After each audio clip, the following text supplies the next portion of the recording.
Bismillahirrahmanirrahim. Assalamualaikum warahmatullahi wabarakatuh. Alhamdulillah Rabbil alamin. Wa usalli wa usallimu ala ashrafil anbiya wa imamil mursalin Habibina Muhammad bin Abdullah wa ala alihi tayyibin wa ashabihi ghurril mayamin alaihi afdalus salatu wa tammut taslim. Ahibbati fillah, pertama kita panjatkan rasa syukur kepada Allah Azza wa Jal, dan kita mohon kepada Allah segala apa yang kita lakukan dan juga apa yang kita akan lakukan termasuk daripada amal saleh yang diterima dan juga ditulis sebagai salah satu kebaikan di sisi Allah Subhanahu wa taala. Alhamdulillah, dalam suasana yang sejuk melampau, mai duduk di bawah, yang di belakang sedap makan. Nanti soalan Saja bergurau. Aziz dah tengok pada jauh. pas umur perempuan saya lipat lagi insya-Allah. Jadi boleh pas ke depan. itu saja lah. Dia pun bukan saja makan, dia pun borak sampai ke depan. Itu lah dia kata. Ambil soalan lepas depan pula. Alhamdulillah, pada minggu yang lalu kita sudah menjangkau kepada suratul Mulk, daripada surah-surah Ya lapar. juzuk-juzuk yang 3 yang terakhir. Pada kuliah yang lalu kita bincang panjang berkaitan dengan beberapa prinsip agama. Beberapa prinsip agama yang kadang-kala menjadi satu perbincangan yang luas, terutama apabila saya menyentuh pasal isu falsafah pada kuliah Jumaat yang lalu. Saya ingat saya sampai kepada ayat kedua berkaitan dengan dalam suratul Mulk, dan kemudian beberapa perbincangan berkaitan dengan falsafah, dan sahabat saya Syekh Mahfuz bagi pandangan dalam beberapa isu berkaitan dengan falsafah. Jadi bertitik tolak daripada beberapa persoalan berkaitan dengan falsafah dan penggunaan akal. Sahabat kita seorang bertanya tentang qada dan qadar, yang saya ingat apabila kita bincang pada kuliah yang lalu akan drag mungkin sampai ke setengah jam ke sejam. Dan pada malam ini insya-Allah kita akan bincang berkaitan dengan perkara tersebut, qada dan qadar ataupun qadar dan qada, yang panjang juga. Dan insya-Allah kita cuba buat ataupun bincangkan perkara ini dalam kerangka yang begitu simple. Sebab saya ingat banyak benda dalam agama ini ia datang hanya dengan keadaan sangka-sangka. Okey, kalau kita tanya pada orang, ia benda yang hanyalah menyangka. Mungkinlah ustaz. Ustaz saya mengajar begitu. Okey. Jadi banyak benda, terutama di dalam perbincangan Islam di dunia barat. Saya duduk dengan supervisor berkaitan dengan banyak benda berkaitan dengan penulisan di kalangan orang-orang barat. Walaupun duduk di kerusi-kerusi pengajian Islam di Oxford atau dan sebagainya, kadang-kadang mereka menulis dalam beberapa isu nampak kedangkalan sungguh. Saya tertarik kepada apa yang disebutkan oleh Ibn Hazm al-Andalusi dalam kitab The Al-Fisal fil Milal wal Nihal, ketika dia memberikan satu lontaran idea ketika dia membantah seorang ahli falsafah Jerman, Kant. Idea-idea yang hari ini kita nampak dia yang susur galur asalnya antara pandangan tersebut, dia tidaklah membantahkan kan datang selepas daripada dia. Asas pegangan itu yang telah dijawab awal oleh Al-Imam Ibn Hazm Al-Andalusi. Dia menyatakan, dia mencadangkan, dia suggest satu benda yang namanya sixth sense, di mana apabila satu orang dia mungkin tidak mampu untuk proof sesuatu itu, tetapi dia ada di sudut hati dia, kalau Arab panggil wijdan. Dia qalb maksudnya hati. Okey, perbincangan banyaklah qalb. Kalau kita tanya dalam bahasa Arab, qalb itu diterjemahkan dalam English sebagai heart. Heart kita panggil hati, heart kita panggil jantung. Okey.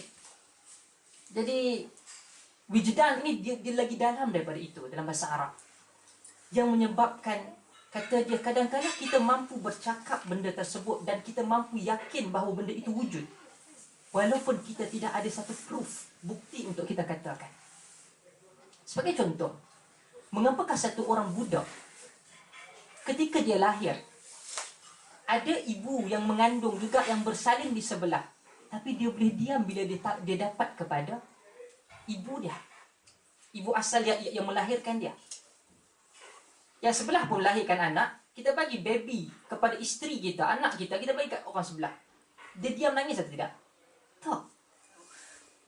Dia bagi kat ibu dia, dia kenal. Walaupun tak perlulah kita hantar DNA ke lab dan sebagainya, tapi di sana adanya nilai naluri bahawa itulah ayah dan ibu dia, ataupun itulah kebenaran. Ayah dan ibu dia lah berdasarkan kisah budak tadi lah.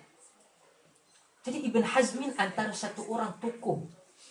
Dia lahir pada tahun 400 lebih, 483 383 wa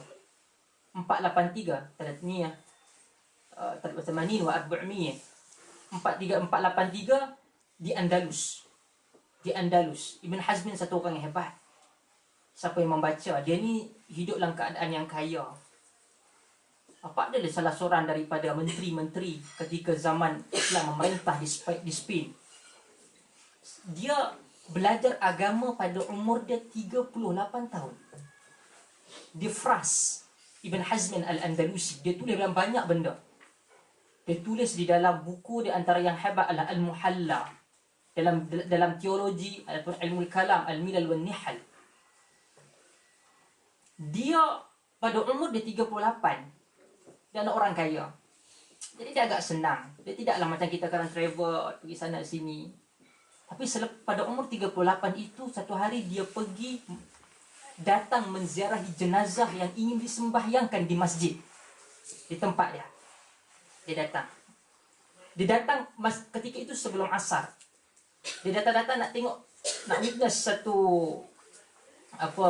bukan benda yang berpahala. Orang meninggal, kita uruskan, kita salatkan dan sebagainya. Dia masuk ke masjid, dia terus duduk. Ada orang tua sebelah dia kata, qum fasalli raka'atain, bangkit dan salat 2 rakaat. Oh, dia dengar, lepas tu dia bangkit dan salat 2 rakaat. Lepas tu dia tengok, dia uruskan apa yang berlaku. Kemudian dia nak dikebumikan. Ibn Hazmin keluar, pergi ikut ke kubur. Habis tu, kemudian dia lepas pada salat asar, dia masuk masjid, dia salat 2 rakaat. Habis salat tu, orang tegur dia, hang salat apa? Tadi aku masuk kena marah, ni masuk buat kena marah lagi. Lepas tu dia kata, tunjukkan aku kepada tokoh fiqh di Andalus ini, aku nak pergi belajar. Since daripada umur dia 38 tahun, dia meninggal pada umur dia lebih kurang 60, tak sampai 70. Dia mampu menulis, kata para mu'arrikh itu ahli sejarawan, dia tulis helaian kertas yang dia tulis lebih daripada 3 hingga 4 juta helai kertas yang dia tulis. Bermaksud, satu orang nak belajar ilmu agama, satu orang nak belajar ilmu, dia tidak ada keterbatasan umur. You nak ataupun you tak nak. Jadi, apa yang ingin saya sampaikan, kadang-kala apabila kita hendak berdeal dengan agama, ia perlukan kepada ilmu. Kelompok ni, barat yang kadang-kala kita pergi, kita duduk, kita nampak dia hebat. Kalau dia bercakap, dia tulis. Kadang-kala kita tengok dia bahasa Arab, dia tak tahu. Saya malah sebut, ada satu supervisor saya sebut, dia bercakap dengan Al-Khalili. Kalau pergi soal dia ada hall khas dia, Khalili Hall. Semua seorang tokoh hebat. Dia cerita ada satu orang ni, dia suka cakap pasal Islam, kata Islam macam-macam. Tapi kalau pergi kedai Arab, suruh minta teh, dia tak boleh. Sepatah haram pun tak keluar daripada mulut dia minta teh dalam bahasa Arab kepada toki kedai Arab. Ini yang saya katakan dalam banyak tempat. Ilmu Islam adalah ilmu yang paling banyak dimangsakan dalam banyak keadaan. Ada orang nak bercakap tentang agama, saya tak kisah. Terpulang dia nak cakap. Dia boleh cakap benda-benda yang asas. Kebersihan, dia boleh cakap benda asas salat, benda yang wajib. Semua orang tak boleh lari. Tapi jangan pergi kepada perbincangan yang detail.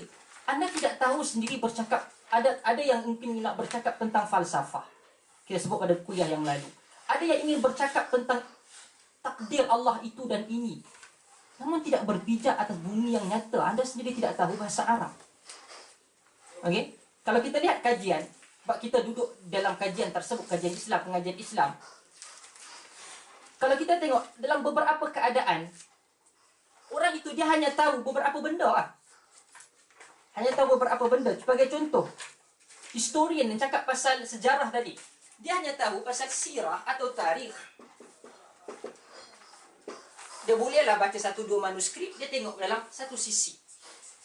Akhir sekali dia bawa kepada satu conclusion yang cukup dangkal. Yang cukup dangkal. Okey? Kerana apa? Dia hanya melihat daripada sisi tarikh. Sebab itu di barat kalau kita lihat di sini, kalau kita lihat perbincangan tentang ilmu hadis cukup minima. Sebab apa? Mereka menolak ilmu hadis. Kita tak akan jumpa mana-mana tokoh di dalam Islam yang apabila kita kata sebagai contoh Al-Imam Syafi'i.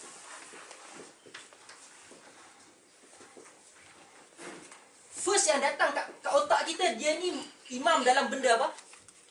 Dia imam apa? Madhab, dalam fiqh. Okey? Tapi hanya adakah dia sebagai orang dalam bidang fiqh sahaja? Tak. Anda akan lihat sebagai contoh tokoh dalam math dan sebagainya, antaranya Fakhruddin Ar-Razi. Dia menulis satu kitab tafsir namanya Mafatihul Ghaib ataupun Tafsir Al-Kabir. Dia bukan sahaja tahu itu. Untuk jadi seorang mujtahid, untuk menjadi seorang mufassir, dia memerlukan ketokohan dalam bahasa Arab, ketokohan dalam tafsir, ketokohan dalam hadis. Semua ilmu ini dia adalah interlink antara keseluruhan dia. You tak boleh masuk agama, saya nak bercakap tentang agama dari sudut pandang falsafah. No, sekiranya you boleh bercakap, tapi adakah you tahu ilmu bahasa Arab, ilmu hadis, ilmu tafsir? Okey? Nak masuk agama ini, pintu apa yang first? Tauhid, akidah. Akidah. Tetapi itulah yang paling tidak dibincangkan ataupun tidak dipermudahkan untuk diperkatakan. Hari ini saya cuba untuk bincang berkaitan dengan qada dan qadar. Okey, qada dan qadar. Bagi yang mungkin tak dapat catch up beberapa benda, mungkin boleh tanya ataupun kita akan bincang lebih detail berkaitan benda ini dalam soal jawab dan sebagainya.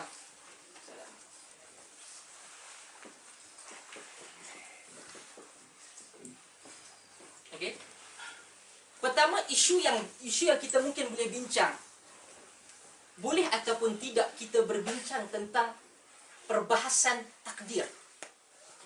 Dalam falsafah kita akan lihat ada perbincangan di kalangan orang-orang falsafah di dalam ilmu-ilmu ini sebagai predestination.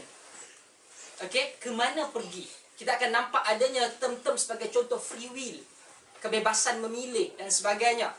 Kerana ini akan mengakibatkan banyak isu-isu yang timbul daripada qada dan qadar. Minggu lepas ada sahabat kita tanya qada dan qadar, saya akan bincang benda ni secara lebih detail. Pertama, boleh ataupun tidak kita membicarakan qada dan qadar dalam bentuk tulisan ataupun lisan. Kerana di sana adanya beberapa hadis, antaranya yang diriwayatkan oleh Al-Imam Tabrani dalam Al-Mu'jamul Kabir, di mana Nabi SAW mempunyai satu pendirian yang berbeza dalam beberapa isu, terutamanya qada dan qadar ini. Di mana sahabat, idza dzukira ashabi famsiku wa idza dzukira nujumu famsiku wa idza dzukira al-qadaru famsiku. Jika para sahabatku dibicarakan, maka engkau diamlah. Jika engkau berbicara tentang ilmu nujum, tentang nujum, bintang-bintang, engkau diamlah, jangan cakap pasal benda tu. Wa idza dzukira al-qadara famsiku. Apabila dibincangkan berkaitan dengan takdir, maka engkau diamlah. Hadis yang sahih. Juga apabila Nabi SAW datang pada satu circle, sahabat Nabi duduk, mereka bercakap tentang takdir. Mereka kata itu dan ini, Nabi dengar dan Nabi tengok dekat mereka, dan Nabi SAW kata, afa bihadha umirtum am bihadha ursiltu ilaikum innama halaka man kana qablakum hina tanaza'u fi hadzal amr azamtu alaikum alla tatanaza'u fi. Nabi kata, apakah untuk urusan seperti ini kalian diperintahkan, ataupun adakah kerana benda ini untuk kamu bergaduh ini aku diutuskan? Nabi kata, telah binasa kelompok yang sebelum daripada kamu ketika mereka berselisih dalam urusan ini. Aku sesungguh-sungguh meminta kalian agar jangan berselisih mengenainya. Dua hadis. Sahabat jumpa dalam dua tempat, dalam dua situasi, Nabi larang. Hadis yang pertama, Nabi kata, apabila engkau nampak sahabat-sahabat aku dibincangkan, diam. Ada mungkin orang tanya tentang perselisihan sahabat dan sebagainya, marah diam. Apabila dibincangkan tentang nujum, tentang bintang-bintang, yang hari ini kita tengok bincang apa, Cancer, Libra dan sebagainya, semua itu adalah benda-benda yang menyanggahi syariat Allah. Kita tak tengok, kalau kita tengok, saya pernah sebut dulu, kita tengok, oh, hari ini adalah orang yang bintang sekian-sekian akan bernasib baik kalau kena pada caranya. Kita tengok, kenapa hari ini aku tak kena apa? Memanglah ayat tu sebut kata apa? Kalau kena caranya. Hang tak jadi tu sebab hang tak kena cara dia. Itulah kadang kita duk percaya benda ni, kadang kita tengok kerana ada kena pada caranya. Kita pun ikut bodoh sebab percaya benda tu. Dan Nabi SAW juga kata, apabila berbicara tentang qadar, kamu diam. Seperti Nabi larang. Okay? Hadis yang kedua juga, mereka bincang benda sama. Nabi larang. Dalam waktu yang sama, Al-Quran ada sebut tak tentang takdir? Ada. Inna khalaqnahum biqadar. Pada Lailatul Qadar, Allah sebut tentang qadar. Malam dijadikan, qadar itu ditentukan qadar. Qadar ini adalah, kita akan bincang berkaitan dengan qada dan qadar. Qadar yang disebutkan dalam Lailatul Qadar itu adalah pada malam di mana Allah Azza wa Jal menentukan setahun, kata para ulama. Tidak ada satu pun pandangan ataupun hadis kata malam ataupun hari nisfu Sya'ban tukar buku. Tak ada. Tidak ada sebarang hadis yang sahih yang menyatakan bahawa hari nisfu Sya'ban kita, sebab tu dia kata baca Yasin 3 kali untuk sekian-sekian. Tidak ada. Kata Dr. Yusuf Al-Qaradawi, semoga orang yang mencipta amalan tersebut dengan mendakwa bahawa berlakunya pertukaran buku, Allah hancurkan. Kata Dr. Yusuf Al-Qaradawi dalam Fatwa Al-Mu'asarah, fatwa-fatwa contemporary. Kata Nabi SAW, amalan kita diangkat dalam masa sehari 2 kali. Dalam masa sehari 2 kali berdasarkan hadis Bukhari. Iaitu pada waktu maghrib dan juga pada waktu subuh. Ada dialog antara Allah dan juga para malaikat. Allah tanya, bagaimana engkau tinggalkan hamba aku? Ada di antara malaikat kata, taraktuhum, aku tinggalkan mereka dalam keadaan mereka salat jamaah maghrib.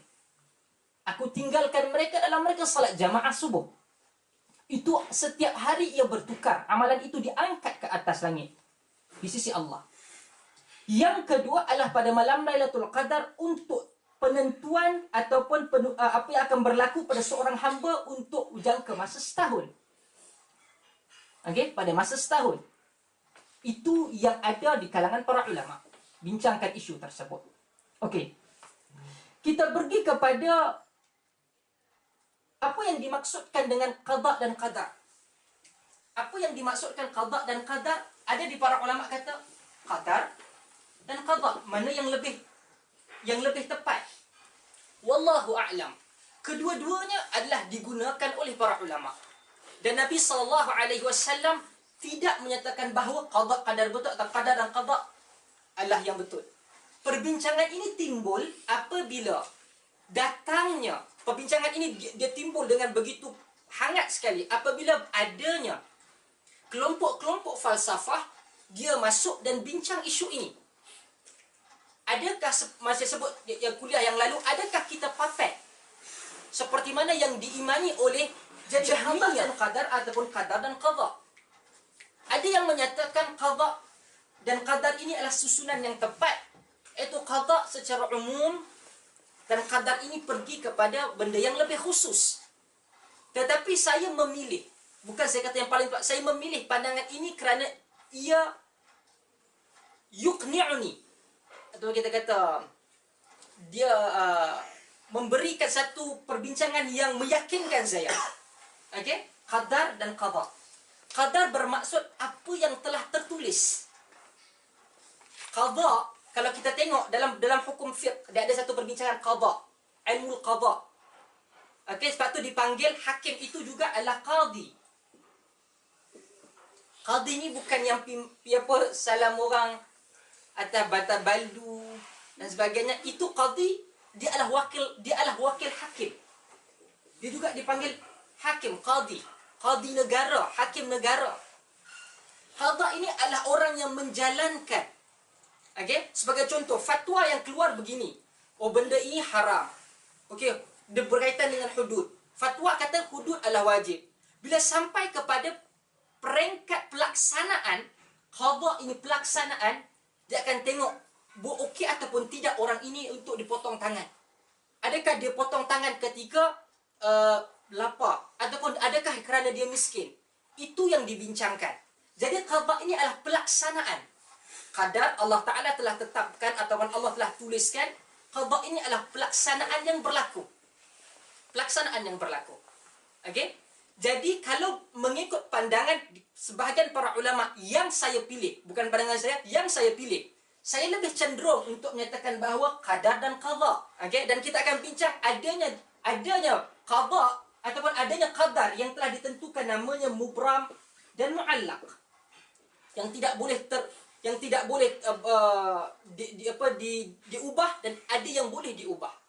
Adanya kalau kita kata umur ini dah ditentukan, takdir Tuhan, umur ni tak boleh diubah. Adakah perkataan itu betul ataupun tidak? Di mana terletaknya perkara tersebut dalam mubram ataupun muallaq? Okey. Apabila kita bincang berkaitan dengan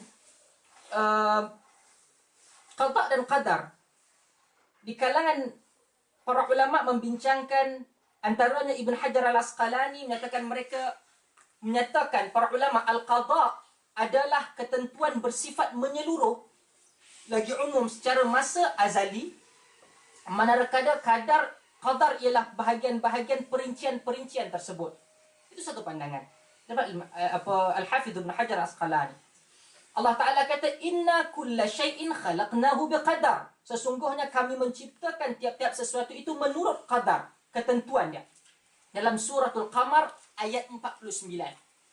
Dan Allah menyatakan wa kana amran maqdiya. Dalam suatu Maryam ayat ke-21. Wa kana amran maqdiya, dan hal itu adalah perkara yang telah ditetapkan berlakunya, pelaksanaannya. Okey?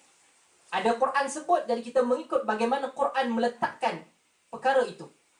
Pertama Allah kata kami telah takdirkan, kami telah tentukan. Dan ia berjalan seperti mana apa yang kami tentukan. Amran maqdiyah.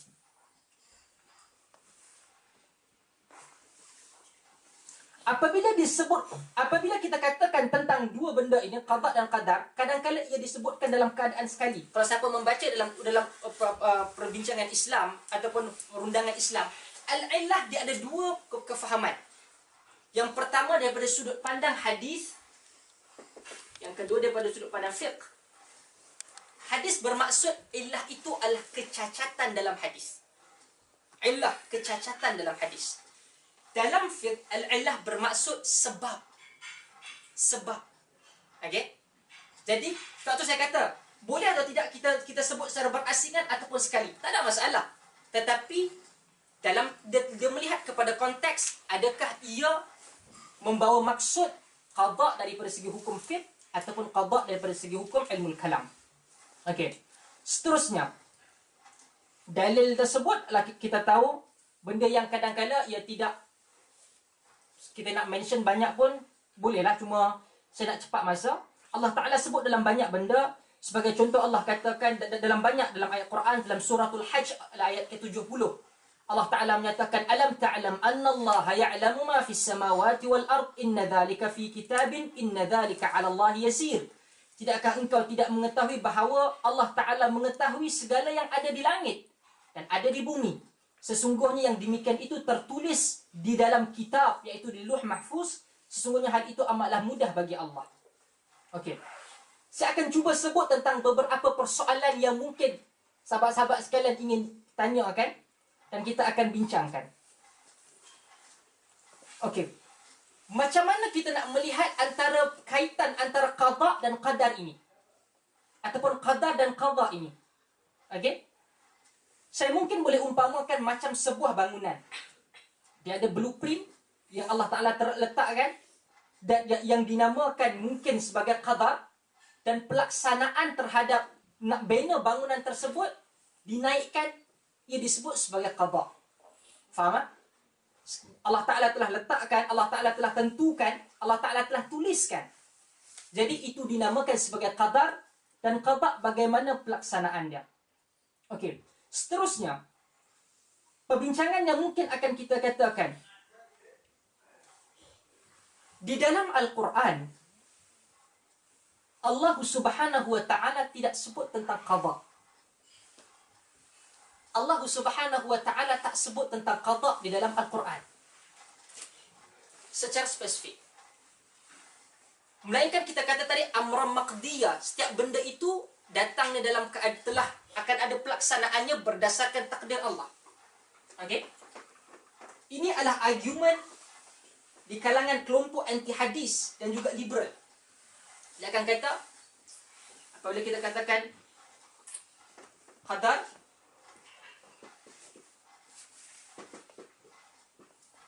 ia disebutkan di dalam Al-Quran. Okey? Tetapi qada disebutkan dalam hadis. Secara umum, ia datang berasingan. Boleh ataupun tidak? Boleh ataupun tidak? Ha? Kenapa Allah Ta'ala tidak sebutkan di dalam Al-Quran? Ini kadang-kadang persoalan yang cuba ditimbulkan untuk menyatakan bahawa perkara ini bukan menyebabkan, ada yang menyatakan bahawa perkara ini hanyalah ciptaan orang selepas daripada itu. Ingat, apabila orang cuba untuk pergi kepada hadis Nabi SAW, mereka cuba untuk menyatakan bahawa hadis ditulis pada beberapa ratus tahun selepas daripada Nabi SAW wafat. Quran tak sebut tentang Mi'raj. Jadi ada orang akan nyata bahawa, lihat, Quran hanya sebut pada Isra', Mi'raj ini adalah tambahan. Tetapi ingat, Quran juga menyatakan bahawa ambillah daripada Muhammad. Allah kata, ati'ullah wa ati'ur rasul. Taatlah Allah dan taatlah Rasul. Jadi bagaimana untuk kita menerima Quran tanpa kita menerima apa yang disebut dalam hadis? Bukan? Jadi perbincangan ini disebutkan dalam hadis. Jadi tidak valid. Adalah satu argument yang invalid apabila kita cuba bentangkan idea, oh ini hanyalah kita ambil daripada Quran. Ia bukan berlaku hari ini. Antara yang awal disebutkan oleh Al-Imam Syafi'i, pada zaman Al-Imam Syafi'i sendiri sudah mula mereka yang dinamakan sebagai Quraniyun. Mereka hanya ambil apa yang ada dalam Quran, tidak ada yang di dalam hadis. Okey. Seterusnya, kita akan lihat kenapa Allah Ta'ala menjadikan kehidupan ini dalam keadaan diletakkan salah satu daripada rukun iman kita adalah beriman kepada qada, beriman kepada takdir yang baik, khairihi wa syarri, yang baik dan juga yang buruk. Mungkin orang akan kata, saya dah ditentukan macam ni, nak buat macam mana? Betul tak? Betul atau tidak? Satu persoalan penting saya kata, apa yang Allah takdirkan untuk awak? Saya telah ditakdirkan begini dan begitu. Saya nak tanya, apa yang you tahu tentang takdir Allah terhadap you? Tiada siapa tahu. Tidak ada siapa tahu. Yang saya akan bincangkan beberapa ketika selepas ini, bagaimana kita suka apabila satu benda, kita selalu suka salahkan Allah dalam keadaan kebodohan kita. Allah dah tentukan. Mana you tahu? Siapa yang tahu itu Allah Ta'ala takdirkan untuk kita? Okey? Soalan yang saya nak hold untuk kita bincang lepas ni. apabila Allah Subhanahu wa taala tentukan sesuatu dalam kehidupan, ia bukan sahaja satu perkara untuk Allah uji kita ataupun satu benda Allah nak hina kita, tetapi kadang-kala Allah ingin menjadikan kita kreatif. Sebab untuk paksa kita pergi kepada banyak benda. Okay? Minta bagi laluan kepada yang dia nak akses ke dalam.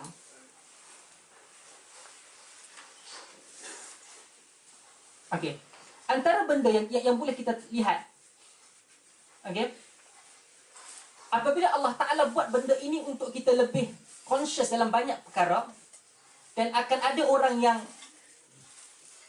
menerima secara total, tak buta-buta, benda Allah dah tentukan, kita ikut je lah. Seperti mana Jahmiyah. Ada orang yang akan kata seperti Murji'ah. Murji'ah mana Allah Ta'ala dah tentukan, Allah Ta'ala dah jadikan. Dalam Murji'ah dia kata, kita ingin beriman, dalam keadaan kita beriman,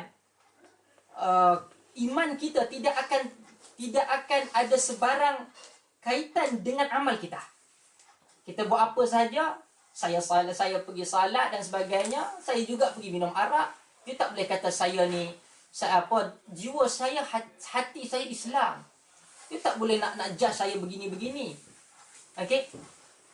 Kita mungkin buat silap, kita mungkin buat salah. Okey? Kita diam daripada kesilapan kita, berbanding kita cuba justify secara salah. Okey. Jadi ada orang yang mungkin akan dia menolak tentang qadar dan juga qada. Yang pertama, mereka yang menolak qadar dan qada secara keseluruhan dia mengingkari Quran dan hadis, maka dia kafir. Okey? Dia akan menjadi kafir. Yang kedua, ada kelompok yang beriman kepada qadar dan qada namun memiliki penafsiran dan pentakwilan yang berbeza. Di antara mereka ada yang berkata qadar dan qada bersifat umum, perinciannya ditentukan oleh manusia. Allah Ta'ala tentukan begitu, tapi kita yang buat. Perinciannya adalah kembali kepada manusia. Ada pula yang berkata qadar dan qada bersifat mengikat sehingga manusia hanya berdiam diri. Seperti mana Jahmiyah. Okey? Golongan kedua ini memiliki penafsiran dan pentakwilan yang berbeza dengan ahli sunnati wal jamaah. Ahli sunnah wal jamaah, saya sebut pada kuliah yang lalu, ahli sunnah wal jamaah adalah ahli sunnah ahl as-rasul. Adalah Nabi SAW, sunnah adalah Nabi, wal jamaah adalah jama'atus sahabah. Adalah sahabat. Okey, bukan jamaah kami. Kami buat ni jamaah kami lah. Bukannya kawan yang pok-pok sana. Dah. Dia buat satu jamaah dan dia kata jamaah yang Nabi kata tu kami lah. Dalam hadis Nabi kata fa'alaikum bil jamaah, hendaklah kamu terikat dengan jamaah. Penafsiran orang apabila kelompok banyak gerakan Islam, dia cuba menafsirkan hadis ini, jamaah tu siapa? Jamaah kami. Selain daripada kami, tidaklah apa yang Nabi sebutkan. Tahu pula Nabi SAW akan datang jamaah engkau dalam keadaan begini. Nak bincang dia dalam kerangka dia saja. Okey? Sampai dia jumpa dengan saya, nak kahwin pun sama-sama kawan dia ya. Jamaah dia. Di sebuah negara Arab, dia ada ni, katalog. Wallahil azim. Saya tak tipu. Oh, jangan nanti dia kahwin dengan orang luar jamaah kita, bahaya. Tak terbina lah Baitul Muslim ke Baitul apa. Akhil Karim. Adakah ini yang diajar oleh Nabi SAW sendiri? Kahwin dengan bukan sahaja di kalangan Muslim. Nabi pernah ada isteri Nabi Yahudi. Kadang kawan tu mungkin berbeza sikit dengan kita. Penafsiran 1, 2, 3 benda ya. Kita sepak perajang dia keluar daripada Islam. Ini bahaya. Letakkan Nabi SAW di hati dan kata, adakah Nabi terima ini aku punya? Ini adalah apa yang Nabi kata, ini aku punya dakwah. Tak, sudah tentu Nabi tak kata begitu. Islam pergi dengan keseluruhan rahmah dan juga hubungan baik antara manusia. Dan seterusnya, apa ahli sunnah wal jamaah adalah mereka yang menerima seperti mana apa yang diterangkan oleh Nabi SAW dan juga yang diimani oleh para sahabat. Seterusnya, kenapa ada takdir baik dan buruk? Kenapa Allah tidak menjadikan banyak benda? Kenapa Allah tidak menjadikan manusia dalam satu pesennya? Okey, semua baik. Kenapa Allah jadikan, kita akan bicara kenapa di mana keadilan Allah? Allah jadikan orang lain yang sesat sehingga dihukum dalam neraka. Okey? Soalan yang selalu bermain di minda kita, tapi kebanyakan kita tak mau sebut. Tak mau sebut sebab apa? Takut akidah. Ini masalah orang-orang, saya tak tahu, mungkin di Nusantara. Di mana yang nak aspek manusia dalam keadaan yang sempurna sehingga tanpa salah. Dan Nabi SAW bila salah, Nabi betulkan. Kita aspek manusia jangan salah.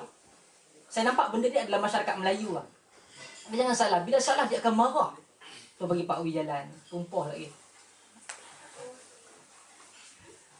Dan Nabi SAW orang salah, Nabi betulkan. Nabi betulkan. Kadang-kadang benda tersebut mungkin bagi kita nampak besar. Tapi Nabi SAW ambil satu pendekatan bagi. Bayangkan kalau kita duduk, apabila benda ini kadang-kadang berlaku benda-benda yang bersifat peribadi. Okay? Sebab itu saya sebut, maksiat ni ada dua. Dalam keadaan peribadi, kita ambil dia, kita duduk sembang, kita bercakap benda yang salah tersebut. Untuk menjaga maruah dan juga aib dia. Okay? Tapi kalau berdatang ataupun ia berkaitan dengan masalah umum, duit rakyat, okay, rasuah, telan 250 juta, itu bincang dalam keadaan yang terbuka. Okay?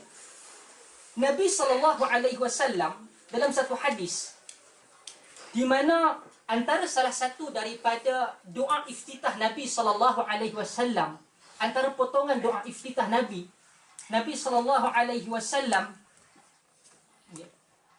dalam salat, doa iftitah ataupun doa istiftah, ia bukan sahaja apa yang kita baca hari ini. Okay, saya rasa saya dah sebut benda tersebut dalam sifat salat, bengkel sifat salat Nabi kita. Saya ingat pada pertengahan tahun ni. Bukan satu. Dan Nabi kadang-kadang membezakan antara salat malam, salat qiyamul lail dengan salat biasa.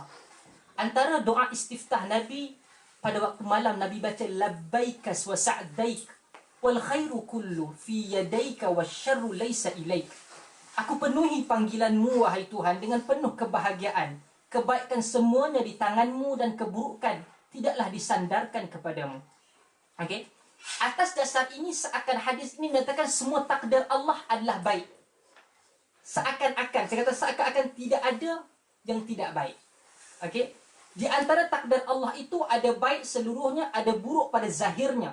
Namun di sebalik itu adalah apa yang baik dikehendaki oleh Allah. Hadis ini Nabi berkata, apa yang Allah takdirkan ini semuanya baik. Daripada apa yang kita nampak apa yang kita nampak mungkin ia buruk, tetapi Allah inginkan sesuatu yang baik pada akhirnya. Okey? Ada kadang-kala keadaan di mana dia ada sebab. Sebagai contoh, kita kata dah takdir. Okey, dah takdir nak buat macam mana. Okey? Ada takdir yang buruk yang boleh kita katakan Allah Ta'ala telah berikan kepada dia sebagai satu takdir. Satu keadaan. Orang kena kanser paru-paru. Okey? Yang si A kena kanser paru-paru, yang si B kena kanser paru-paru. Dua-dua kena kanser paru-paru. Yang A dia kena kanser paru-paru kerana memang tak pernah dalam masa kurang daripada 10 minit melainkan 3 batang rokok. Okey? Dia merokok. Yang B, gaya hidup dia sihat. Okey? Hidup dia sihat. Dia jaga makan, dia tak merokok dan sebagainya. Yang mana kita boleh katakan takdir Allah. Okey? Takdir Allah. Tak apa, Aziz dah tengok pada hikmah. Okey? InsyaAllah boleh hilang lah. Jadi rokok. Okey? Apabila yang A, apa presiden dia pun selalu mengacau orang. Yang A dia merokok dan dia kena.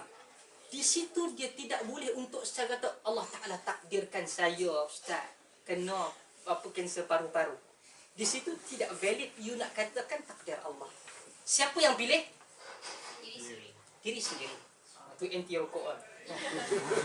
Diri sendiri. Tapi apabila CB dia buat benda set, dia makan, dia pergi gym dan sebagainya, tiba-tiba dia kena juga takdir Allah ingin menguji dia. Allah ingin mungkin bersihkan dia daripada dosa. Sebab tu kadang-kadang masyarakat kita juga dalam satu masa dahulu kita ada cara dakwah kepada orang yang suka terkejut tergempak, saya kata. Okey, supaya orang ni nak balik pada agama. Oh, mayat sekian mati jadi babi, sekian mati tukar kepala anjing. Bukan benda itu mustahil ke jadi? Tak mustahil, Allah boleh. Tetapi Allah Ta'ala tidak pernah membayangkan manusia yang lebih ego mencabar Allah lebih daripada Fir'aun. Fir'aun bukan dia zalim orang, tak. Dia pergi kata dia itu adalah Tuhan. No, Fir'aun mati dalam keadaan apa? Kucing. Tak. Fir'aun mati dalam keadaan dia manusia.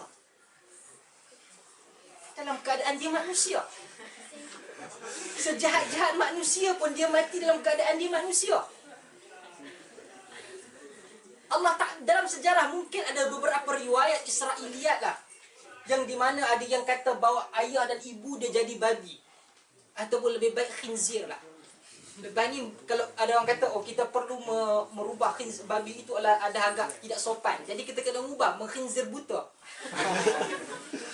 Okey, di mana ada riwayat Israiliyat yang kata di zaman Nabi Allah Musa ada satu orang lelaki yang Nabi Musa tanya, siapakah yang akan masuk syurga standing dengan engkau ataupun lebih awal daripada engkau? Dia kata dia bawa dia pergi ikut satu orang lelaki. Allah Ta'ala kata di satu perkampungan, di hujung kampung itu ada seorang lelaki yang duduk dan dia buat satu amalan yang membawa kepada syurga. Kata ayah dan ibu dia keluar, dapat dibersihkan, Allah Ta'ala jadikan daripada babi dan sebagainya. Wallahu a'lam. Riwayat tersebut tidak ada satu pun hadis ataupun ayat Quran yang menyetujui riwayat Israiliyat tersebut, ataupun yang menyatakan bahawa riwayat itu sahih.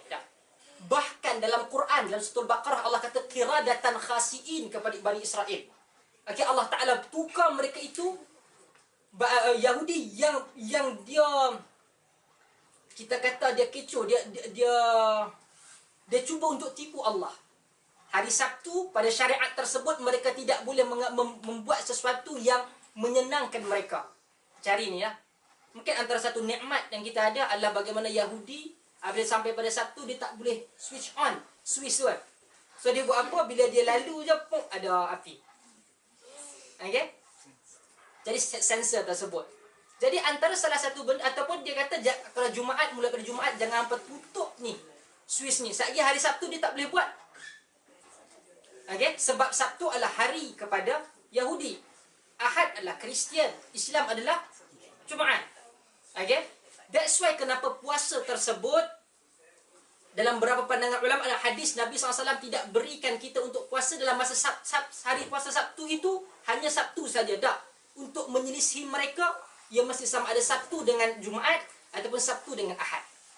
Untuk selisih mereka. Okay?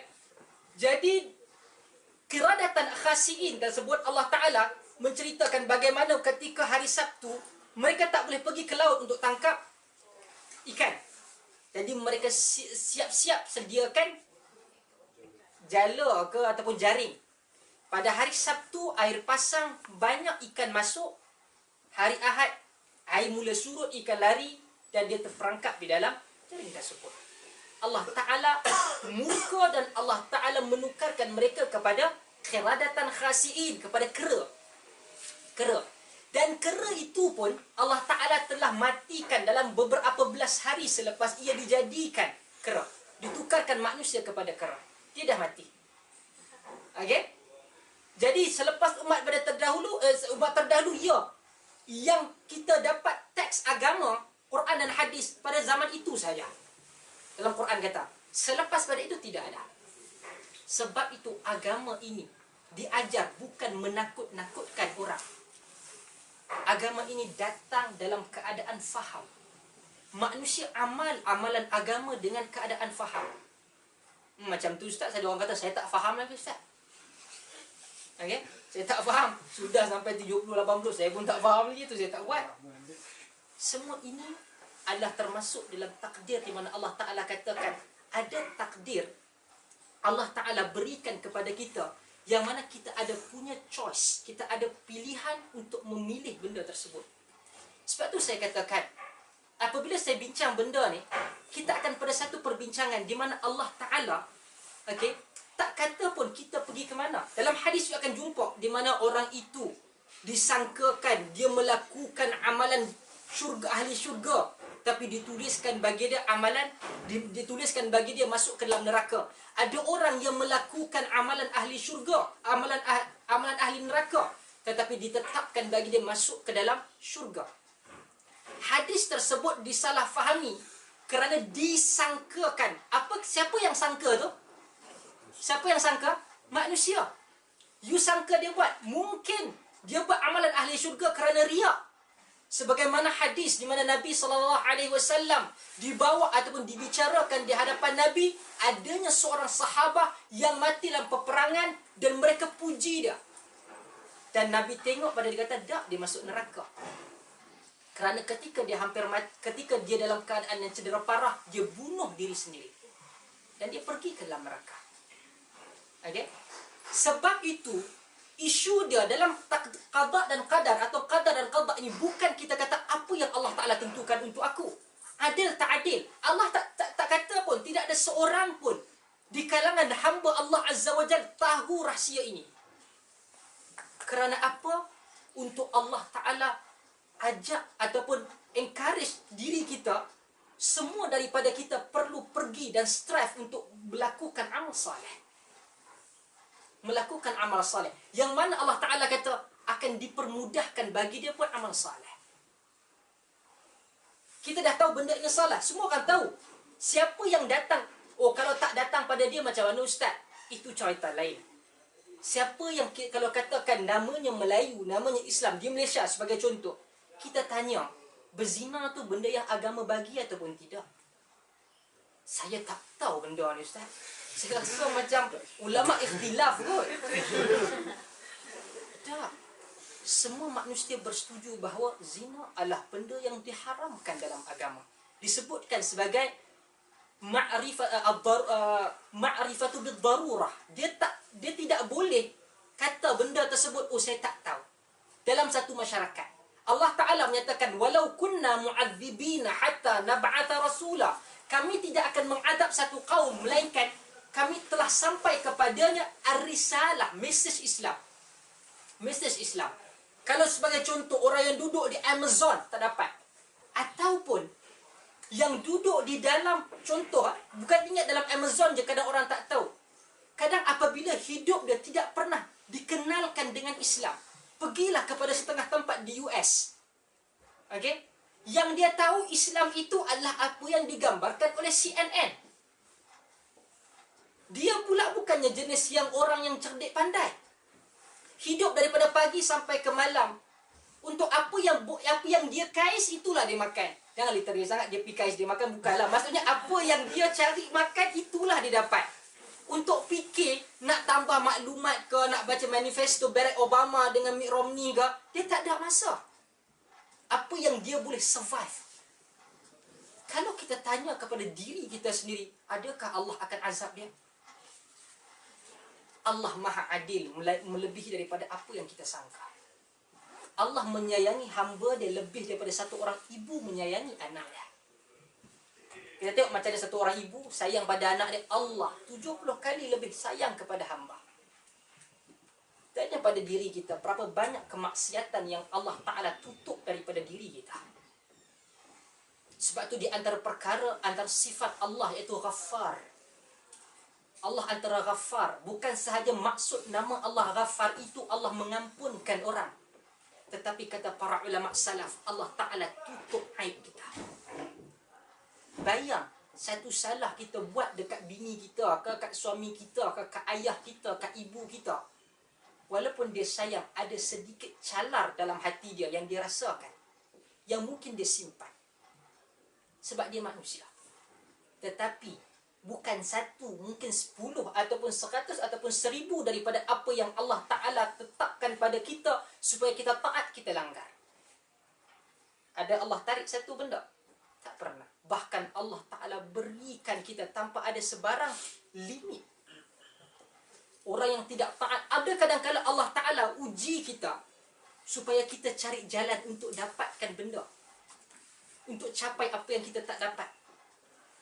Berapa banyak daripada kita nak datang sini, minta itu, minta ini, mungkin orang cari scholarship tak dapat, cari kat universiti yang kita cari tak dapat.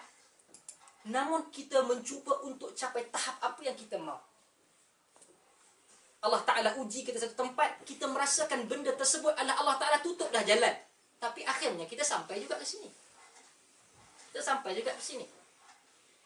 Dalam keadaan sebagai contoh, saya ajaib dengan apa yang Allah tentukan. Dalam keadaan saya di hadapan pegawai itu dan ini tanpa saya sebut lah. Dia kata pengajian Islam orang tak bagilah. Depan-depan. Kami pun nak bagi untuk yuran pun susah ni. Ini bukan critical area. Okey? Apa critical area pergi buat bom? Allah takdir ketika kita susah, Allah Ta'ala tak berikan. Jumpa satu hamba Allah, dia kata, Ustaz nak berapa? Yang bertutup dengan rekaman. Bagi dia tengok. Ustaz nak berapa? Saya kadang duduk melepak. Segala satu orang duduk saja. Kadang dia bertanya soalan. Kita kadang-kadang apa yang Allah takdirkan, jangan kadang kita melihat dimensi Allah Ta'ala sebagai Tuhan itu daripada satu dimensi manusia. Sebab tu kadang-kadang kita tengok banyak benda yang susah, kita suka salahkan Allah. Kadang-kadang kita sebagai hamba kita adalah, jangan kita ini antara kita dengan bos kerja kita. Kita hamba. Hang jadi hamba lah ni, minta kat tuan. Saya nak pergi belajar. Mungkin dia boleh belajar api ya, kolej mana? Tak, saya nak belajar di London. Hang adalah hamba. Nak minta anak aku pun belajar kat sini. Tapi Allah tak pernah tolak. Dalam keadaan saya habis, kita termenung kata nak belajar. Tak apa, mungkin Allah Ta'ala tak bagi kita keluar. Ramai datang, kita borak dengan dia. Dia tahu. Daripada jalan mana dia tahu pun kita tak tahu. Dia hantar cek yang angka 5. 5 angka. Bodoh-bodoh gitu lah. Yang mana kadang-kadang kita lihat ujian yang Allah Ta'ala sama ada kita sebab tu Nabi kata innamas sabru fi sadmatil ula. Sesungguhnya kesabaran itu pada sadmah. Sadmah ni dia yang pertama, benda berlaku itu di mana kita berada berpijak. Kita berlaku sekali, kita bagi package maki. Lepas tu dah lama 5 minit kita maki dalam satu nafas. Allah sabar. Itu bukan sabar. Nabi kata innamas sabru fi sadmatil ula. Sesungguhnya kesabaran itu pada kali pertama. Sebab tu Nabi tak kata yang kuat itu bukan kuat fi sira', bukan kita berlawan dengan orang. Tapi siapa yang boleh jaga kemarahan dia. Kita marah, kita sabar. Lepas kita belah. Kita tak mau cari pasal. Benda, kalau katakan kita boleh nak lawan ni, kita tengok kawan kita, tengok kalau badan macam presiden kita. Tengok saya duduk sebelah, raja duduk sebelah, dia tengok dia ni buat aku sakit hati, pam sekali. Kita tak boleh kata apa. Kita tak boleh kata apa. Tapi bagaimana satu orang yang hati dia untuk jaga bahawa Allah uji aku. Dia buat marah ke aku. Untuk keluarkan perkataan, untuk buat tindakan, ia datang daripada hati. Sebab itu tidak ada manusia yang perkataannya tidak elok, melainkan hati dia juga tidak elok. Tidak ada orang yang tangannya bergerak, melainkan hati dia juga bergerak ke arah kejahatan. Tidak ada orang menuturkan kata-kata. Pergi jumpa dengan kawan kita. Kita mengimpikan seorang kawan manusia yang apabila dia boleh dia boleh bercakap dengan kita, kita boleh bermuamalah dengan kita, kita rasakan bahawa kita secure. Bahkan kita tak kena curi. Aib kita dia tak jaja. Okay? Itulah manusia yang baik. Sebab itu di kalangan para sahabah, di kalangan para salaf, di samping mereka ada kehidupan yang baik, mereka mengekalkan kawan dan sahabat yang baik. Duduk ada kawan kerja dah, jom kita pergi sana buat benda maksiat. Kita, sebab tu Nabi kata kawan itu adalah benda yang penting. Kadang benda itu adalah benda yang buruk. Kita tahu, kita mai datang sini, kita pergi mana sekarang, prinsip agama benda itu buruk. Tapi hari-hari di brainwash. Kita doalah benda ni sikit lah. Okay? Lama-lama kita rasa, dia tak ada apa. Kita rasa tengok dulu, kalau katakan perempuan paruh bogel sekali pun, kita tengok bayangkan bahawa astaghfirullahalazim. Duk main sini tengok bogel hari-hari, bukan kata separuh. Okay? Sana sini. Alhamdulillah kata, selalu saya kata, alhamdulillah Allah jadikan negara ini untuk sejuk dia panjang daripada panas. Panjang daripada panas. Allah Ta'ala bagi tempat-tempat sejuk Manusia yang jenis tak reti nak beli pakaian panjang lebuh tapi tak apa, yang mai pada Malaysia panas-panas pun nak jadi macam tu tak apa. Okay. Sampai mana kita tadi? Jadi Nabi SAW, apabila takdir ini dia datang, ia memujuk hati. Allah dalam hadis yang saya sebut dalam Ummu Salamah, dia tidak mengajar kita hilang sesuatu, kita dapat balik apa yang kita hilang. Tetapi ia memujuk hati. Sebab tu Allah Ta'ala sebut banyak benda ini. Allah banyak uji dan kemudian Allah keluarkan kita daripada kesusahan. Apa kata Allah? Kemudian kamu akan mensyirikkan aku. Kemudian kamu tidak bersyukur pada aku. Pada hari kita janji dengan Allah macam-macam. Ya Allah, kalau dapat ni aku akan buat gitu, buat gini. Aku akan banyak kita bagi. Tapi pada hari di mana kita dilepaskan daripada kesusahan, janji-janji itu tidak pernah pun kita kenal. Okay?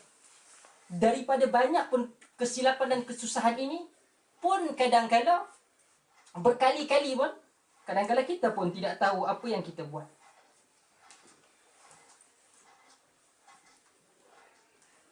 Okay? Seterusnya, soalan. Mengapa kebanyakan ayat Al-Quran dan hadis menyebut qadar tanpa menyebut qada? Dari manakah datangnya istilah qadar dan qada? Okay? Hadis yang mana Nabi SAW menyebutkan hadis yang menyebutkan qada yang banyak dan terperinci. Okay?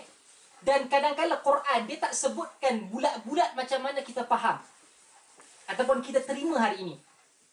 Okay? Perbincangan para ulama daripada Quran dan hadis, ia datang menjadi satu disiplin. Saya sebut tentang ulumul Quran, saya sebut tentang ilmu hadis.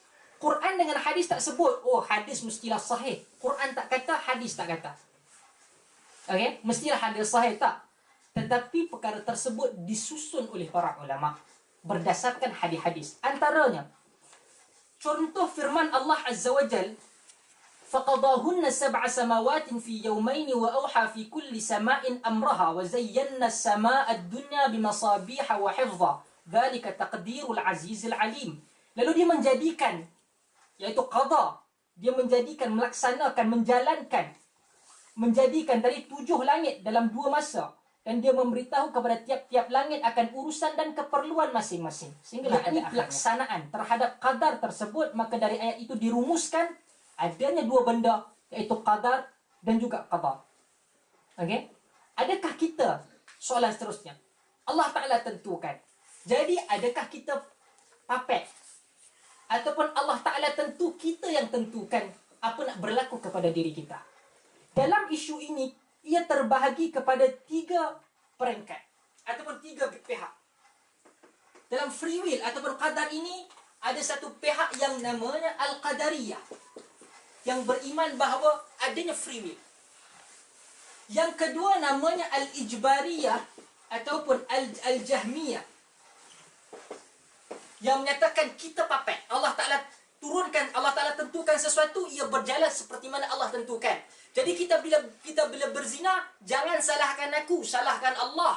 Allah Ta'ala tetapkan. Yang ketiga adalah ahli sunnah. Adanya ketetapan dan adanya ruang untuk kita berfikir dan memilih apa yang Allah Ta'ala tentukan. Contohnya, saya buat begini adalah persoalan-persoalan yang ditimbulkan. Okey? Ada satu buku yang saya akan sebutkan nanti yang boleh dirujuk. Yang ditulis oleh seorang pilot Mars, namanya Kapten Hafiz Firdaus. Dia sebut dalam bukunya berkaitan persoalan qadar dan qada. Okey? Dia tulis benda tersebut. Saya mengikut daripada persoalan ini sebab dia kumpulkan persoalan yang orang selalu tanya. Okey?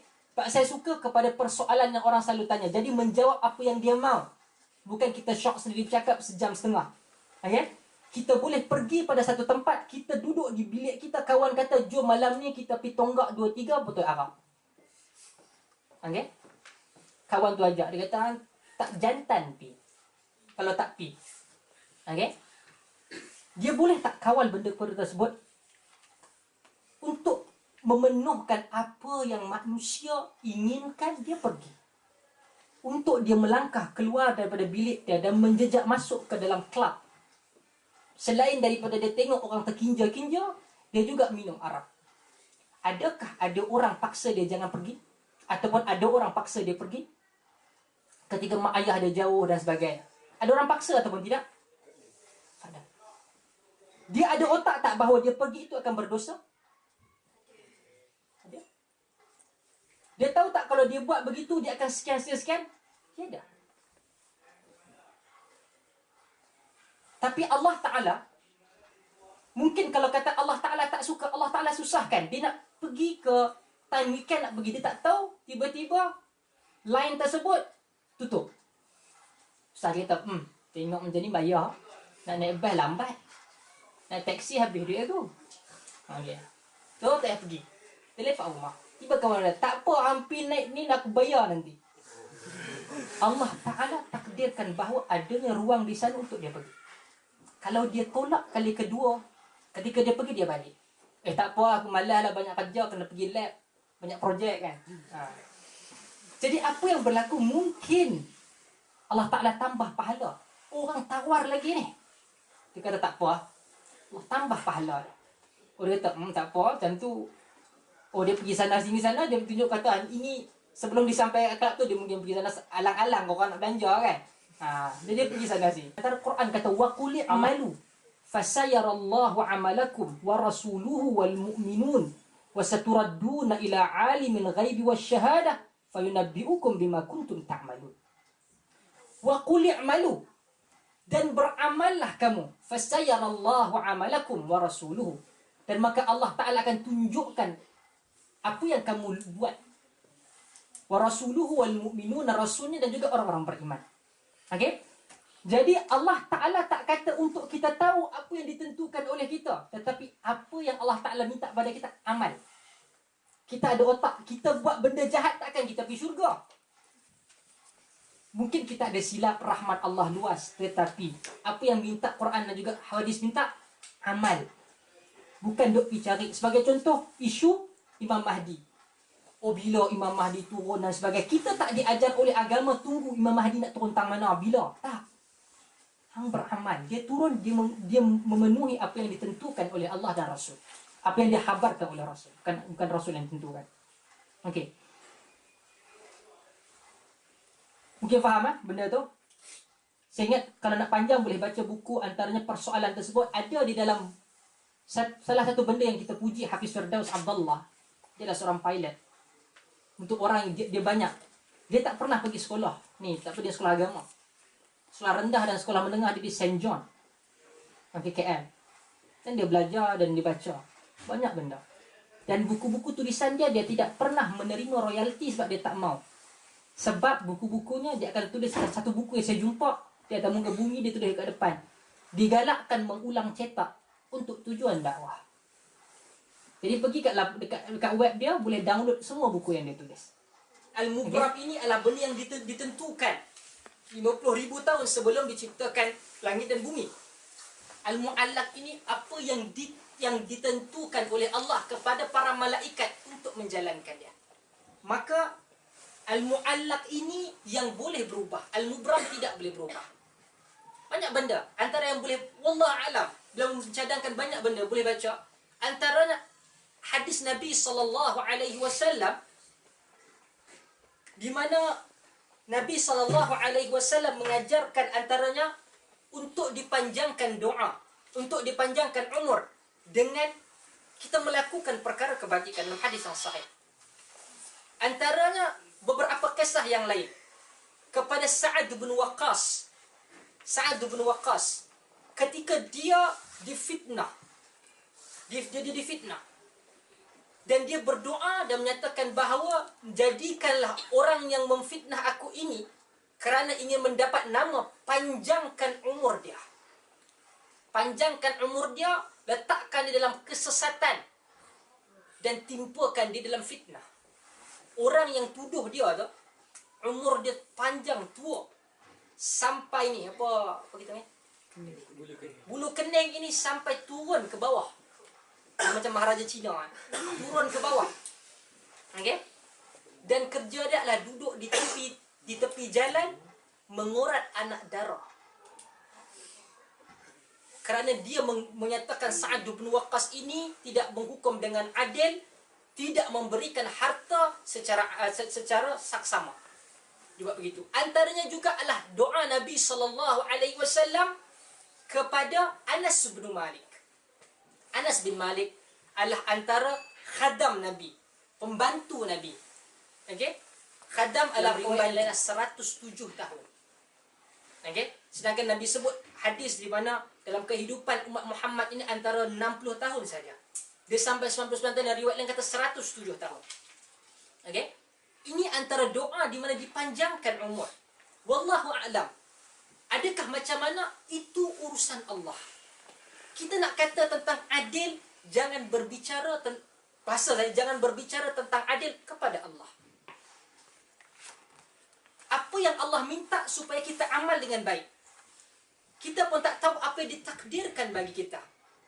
Kita nampak menghukum satu manusia, oh dia begitu dan begini. Kita tidak pernah tahu.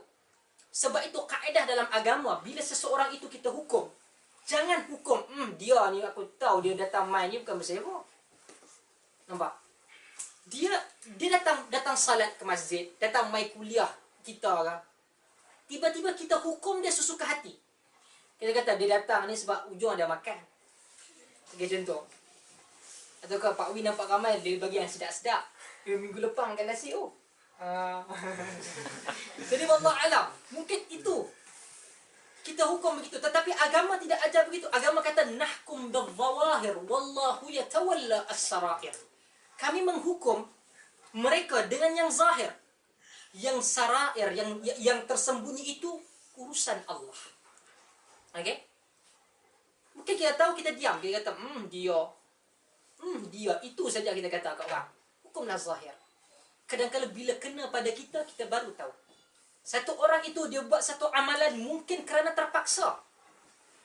Okey? Satu orang buat amalan baik mungkin untuk menunjuk. Satu orang mungkin kerana terpaksa. Allah nilai benda yang kadang-kadang tak nampak. Saya berbincang dengan seorang kawan.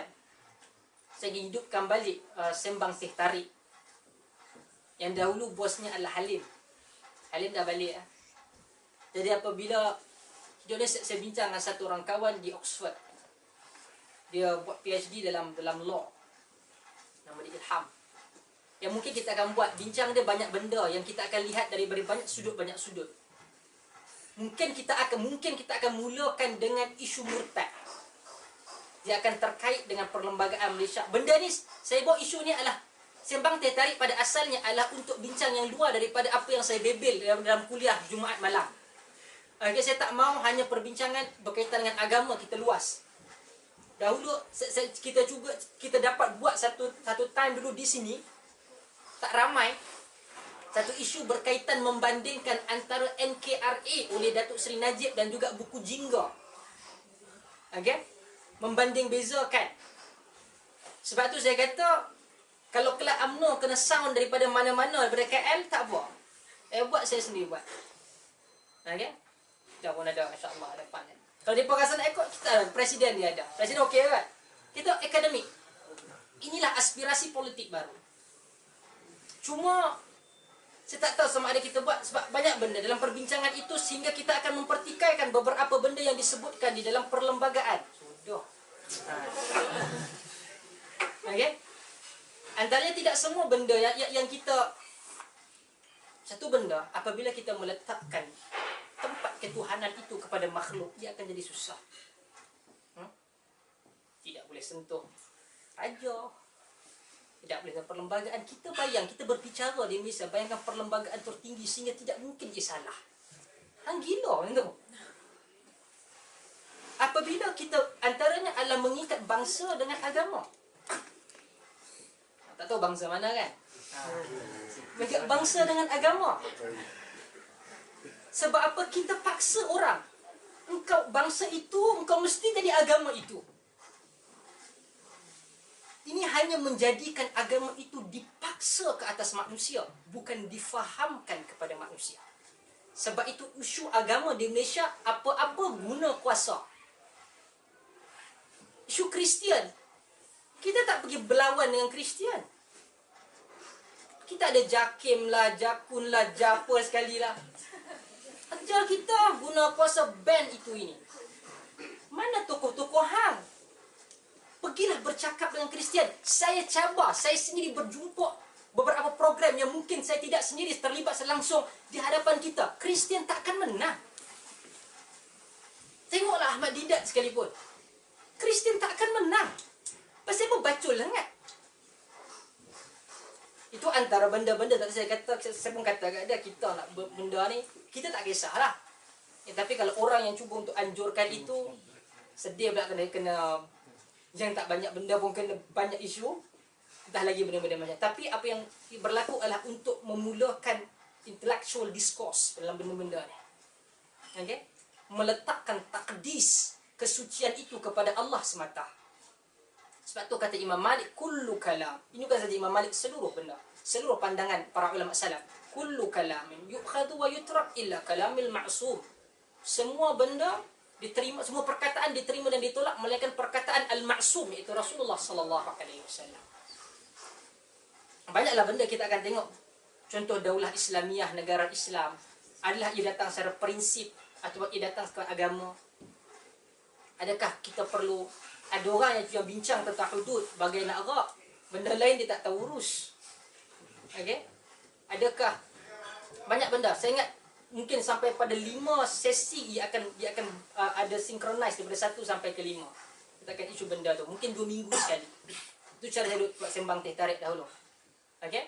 Jadi mungkin boleh diluaskan bahawa agama tidak hanya membawa suara agama, tetapi agama lead kepada kebebasan untuk berfikir. Saya tertarik kepada tweet Dr. Prof. Tarik Ramadan ketika dia bercakap dengan anak dia, supaya dia bercakap apa yang dia rasa.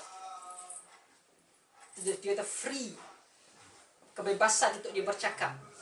Sebab itulah saya katakan, kenapa kita nampak dalam bangsa kita orang banyak bermuka-muka. Sebab dia dipaksa supaya tidak bercakap apa yang dia rasa. Si anak hanya duduk di hadapan ibu dan ayahnya, apa yang ayah dan ibunya nak tengok dan nak dengar. Jadi akhirnya anak tersebut banyak masalah kat luar, dia tak percaya. Sebab itulah engkau mendidik apa yang dia nak, bukan apa dia, apa sebenar dia. Jadi you boleh tackle masalah. Okay? Inilah saya katakan masalah kita. Biar orang berbicara, kita tahu dia yang sebenar. Lebih baik kita tahu musuh ataupun orang yang kita nak kenal itu sebenar-benar kenal, daripada ia sekadar menjadi muka-muka munafik lah bahasa kita kan. Bukan munafik daripada segi akidah, hanya tahu depan. Jadi itu yang saya ingin cadangkan. Jangan, mungkin boleh buat meeting tergempak ke apa kan, untuk meluluskan. Ini bukan permintaan. Ini arahan. Tak mau buat tak apa, kita buat sendiri.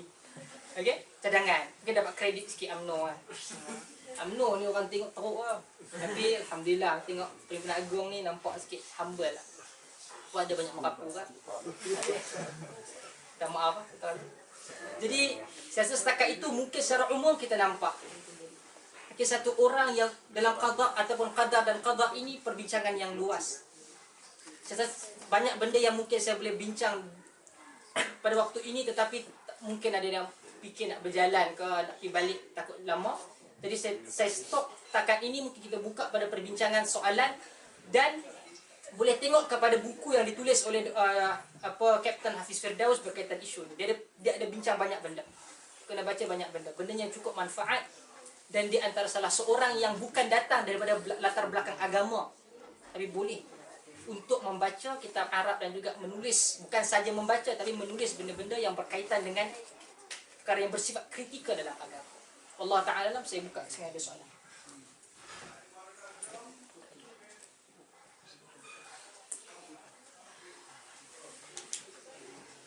Soalan?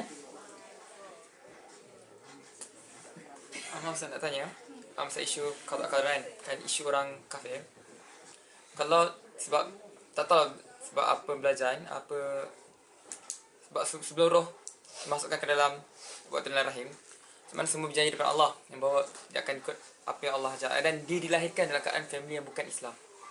So, adakah itu dikatakan takdir oleh Allah, dan sekiranya dia tidak dibawa oleh umat Islam yang ada sekeliling dia kepada Islam, macam mana, itulah benda tu perkara keadaan. So, adakah benda tu dia akan tuntut pada mereka yang kalau dia kawan-kawan Islam sebab tak ajar pada Islam, dan adakah dia automatik masuk ke dalam neraka sebab dia tak masuk Islam, sebab dia lahir dalam family bukan Islam dan mati dalam keadaan bukan Islam? Pertama, Allah Ta'ala menjadikan manusia ada yang jahat, ada yang kafir, untuk melakukan untuk mewujudkan keseimbangan. Okey, saya katakan, tak adalah kalau jadikan dia sebagai kafir. Kita tidak tahu apa perancangan Allah. Ia di luar daripada ilmu kita. Itu yang pertama. Yang kedua, dia lahir daripada keluarga bukan Islam. Sebab tu saya katakan asas kepada agama ini adalah walau kunna mu'adzibina hatta nab'atha rasula, dan kami tidak akan mengazab satu kaum tu melainkan kami telah telah sampai kepada dia mesej kami.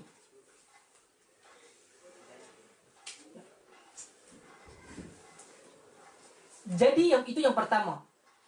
Allah Ta'ala tidak akan azab. Jadi macam mana Allah tidak azab tersebut? Allah tak azab itu macam mana? Itu bukan urusan kita. Okey? Macam mana pertimbangan dia?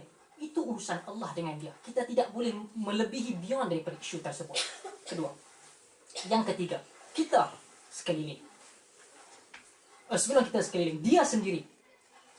Kalau saya katakan tadi, pertama, dia tidak diazab, melainkan dia telah sampai kepada risalah Islam. Dia duduk di kawasan yang dia boleh tahu cari agama. Okey? Dia boleh tahu cari agama. Even kita Islam,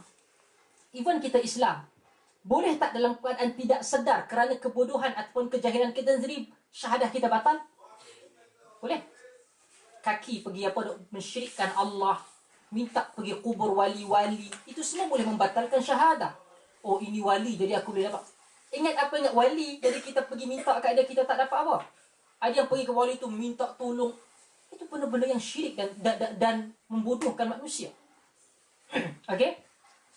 Jadi benda tersebut bagi saya adalah seimbang. Tetapi adakah dia dalam keadaan, contoh dia duduk di London. Saya rasa siapa yang duduk di London dalam keadaan dia duduk di London, dia sebagai bukan Islam, sudah tentu dia pernah mendengar Islam. Allah akan mempertanggungjawabkan di mana engkau ketika Islam ada dan engkau tidak cari. Atau dia memang tidak mau. Dia akan ditanya begitu. Di akhirat, yang keempat, di akhirat adalah hari pada hari manusia tuduh-menuduh dan mohon Allah Ta'ala ambil tanggungjawab ataupun kes itu dibaling pada orang lain. Dia bukan Islam, dia kata, kawan aku duduk satu lab, duduk satu kelas. Islam sepatah pun tak kata kat aku. Dia boleh pergi minum kat Tinsel Town ke, ajak makan, ajak minum, tapi Islam langsung tak kata. Mungkin perkataan, mungkin kadang-kadang kita boleh tunjukkan dia dengan akhlak. Kadang-kadang satu bangsa, saya ingat ada satu kisah, ingat di kawasan apa Northern Europe kan. Ada satu orang Arab, dia mai datang, memang satu orang yang akhlak yang baik Arab ni. Dia duduk satu rumah, sebelah rumah dengan satu orang Inggeris. Dia mungkin kerja 3-4 bulan keluar outstation. Mungkin setiap hari dia ada surat khabar yang dihantar. Okey, yang dihantar. Kemudian apa yang berlaku dalam dia tengok dalam masa 3 hari penuh surat khabar tu. Setiap hari dia kumpul selama 3 bulan, surat khabar tersebut diikat mengikut minggu, sehinggalah orang datang, orang kawan jiran sebelah dia tu balik. Dia ambil, dia angkat, dia letak tepi dan diketuk, dia kata ini surat khabar engkau. Dia kata okey, terima kasih. Lepas tu dia pelik, kenapa engkau buat? Oh, dah ada aku saja. Oh, nak duit tak apa, aku bayar sikit. Tak, dia kata. Dia pelik benda tersebut. Sehinggalah dia sampai pada soalan, dia jawab, inilah apa yang diajarkan oleh agama aku. Sehingga kan penjelasan agama itu kita tak sampaikan pada dia. Kita membuat satu suasana sehingga dia nak tahu bahawa kenapa kau buat benda ni, pelik sungguh. Kenapa setiap waktu kau solat, apa kau buat ni? Dia yang tanya. Bermaksud jiwa dia sedia untuk menerima apa yang kita sampaikan. Kerana apa? Tindakan kita. Siapa yang buat kali pertama benda ni? Nabi SAW. Orang pukul Nabi, orang kata apa? Mungkin Nabi nampak potensi dia polis. Dan kebanyakan kita benci satu benda, membuta tuli ya, buta perut kita tak. Okey? Kita benci sesuatu kerana kita memang tak tahu benda tu. Orang benci, kita benci. Saya faham benci, aku tak tahu kampung aku benci benda ni. Jadi dia benci. Ustaz ni memang gini-gini lah kita. Jadi kita benci suka hati kita. Sampai yang dia benci sampai di UK ni, di London benci sampai bagi khutbah kepada orang lain. Khutbah teruk baca Quran pun tak tahu. Faham? Jadi apa yang berlaku? Kita buat tu benda orang lain nampak, orang akan tanya. Di situ sedianya jiwa dan hati dia untuk menerima agama. Kita ada niat, Allah Ta'ala mungkin kita tak mampu. Kita kata, ya Allah, dia ni aku tak tahu. Kalau aku cakap ni lagi, dah lah aku banyak belajar pada dia. Aku cakap, Islam mampu. Dia tak mau kata, aku cuba untuk tarik dia ke dalam agama. Kita boleh baca. Kita kata, aku mungkin tak boleh menyembang, bercakap dengan dia pasal agama. Tapi aku tengok dia ada potensi untuk masuk agama ini, untuk tanya aku pasal agama. Berdasarkan beberapa tindakan yang mungkin tidak ada pada culture dia, tetapi ada dalam tuntutan agama kita. Okay? Kita boleh menyembang 30-40 tahun dengan kawan bukan Islam kita. Cina lah, kalau berada di Malaysia. Kalau di Malaysia, kedai-kedai Cina datang. Kita datang kedai Cina, dia akan kata apa? Kita dah beli tu, dia bagi duit, dia kata apa? Mungkin orang muda tak tahu, kita pun muda, tapi ni tak bercampur dengan orang, kata. Alhamdulillah. Cina tu akan kata apa? Jual lah. Betul tak? Jual di barat namanya negeri entah berantah.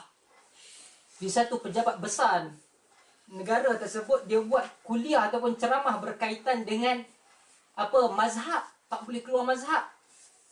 Okey? Siapa baca status itu? Lain kali jadi apa? Head friend. Apa yang berlaku? Bincang pasal mazhab. Kalau you nak kata you konsisten mazhab Syafi'i, kita diharamkan menggunakan ATM. Di Malaysia pun kita keluar duit tak kata aku terima, aku beri, tak ada. Buat cucuk-cucuk pun 12 kan. Hantu mana hantu ATM? Di negara bukan Islam tak lagi. Kalau mengikut you stick dengan mazhab Syafi'i, transaksi itu haram. Sebab you ambil tanpa akad. Kerana itu saya kata, beberapa ustaz larang kita keluar pada mazhab. Saya nak tanya, bila kita mendaftar mazhab? Siapa yang di sini saya boleh bagi 1,000 pound kalau kata saya pernah mengisi, saya pernah mengisi ketika saya hidup menjadi mazhab Syafi'i, saya hantar kepada Imam Syafi'i yang meninggal pada tahun 204 Hijrah. Siapa pernah? Tak ada. Macam mana you tak pernah masuk dalam mazhab, tiba-tiba you dilarang keluar. Masuk pun tidak, tapi tak bagi keluar. Bukan maksudnya saya kata kita duk free daripada mazhab. Nak pegang, memang saya sendiri mazhab Syafi'i. Tetapi untuk stick sampai tak boleh keluar, tak boleh ambil pandangan lain. Bab duit boleh. Bab duit boleh. Zakat tak apa. Mazhab Syafi'i kata wajib. Dalam mazhab Syafi'i wajib tanpa ada sebarang option. Untuk kita bayar zakat, mesti zakat fitrah, mesti dengan makanan ruji negara. Sebab dia kata, oh duit. Syafi'i, mazhab Syafi'i kata, zaman Nabi ada duit atau tidak? Ada shilling ataupun tidak? Oh, dalam duit, babak duit semua boleh. Keluar mazhab. Bab lain, oh saya keluar mazhab, kau muda lah. W sekian lah kan. Jadi, saya kata, itu antara satu benda yang penting. Jumpa Apek ataupun Cina Bukit tu, dia tahu fiqh mazhab Syafi'i berbanding akidah Islam. Sebab akidah Islam kita tak pernah sebut pada dia. Tapi fiqh kita kata. Kita ni kalau nak bincang benda agama, benda fiqh lagi senang lah, ataupun lagi seronok. Kalau tanya ustaz ni macam mana, dia nak jawapan saya kata boleh saja. Walaupun benda tu boleh, tapi dia kata khilaf di kalangan ulama. Itu benda yang paling best. Benda ni ulama tak sepakat. Okey? Nampak macam cerdik lah benda tu. Apa khilaf dia? Saya tak tahu, tanya Ustaz Wafil. Tapi dia tahu benda tu khilaf. Okay? Jadi saya kata kadang-kadang kita dengan orang bukan Islam, banyak benda kita boleh muamalat. Tapi tidak akidah. Kita kata, oh kenapa? Oh sebab agama saya minta macam ni. Inilah wajah agama. Apa yang, oh aku tahu ni semua pengganas. Di situ dia katakan, adakah mempertahankan rumah kita daripada ni kita katakan sebagai pengganas? Banyak lagi. Kita tak pernah sebut banyak je orang bukan Islam di barat yang mengganas, tapi tidak pun di highlight macam mana kita kena. Di situ akan adanya perbincangan demi perbincangan. Yang akhirnya kita di akhirat esok akan terlepas. Allah Ta'ala kata, aku dah usaha dengan kadar kemampuan aku. Kenapa aku dah sebut tapi dia tak mau masuk Islam? Tak apa, kita terlepas. Ya Allah, kesana sampai depan Allah, ya Allah, aku dah buat dengan sekadar kemampuan aku. Apa engkau buat? Aku duduk tidur aja kalau dalam bilik tu, kawan aku tak tanya apa, dan aku pun tak terasa nak beritahu dalam Islam. Okey? Takkanlah kita nak merasakan bahawa biarkan dia simpan dalam kebodohan salah faham itu lebih baik daripada apa yang diluahkan. Kalau dia luahkan, walaupun gugat syahadah sebagai contoh, aku terasa qada dan qadar ni tak masuk akal lah.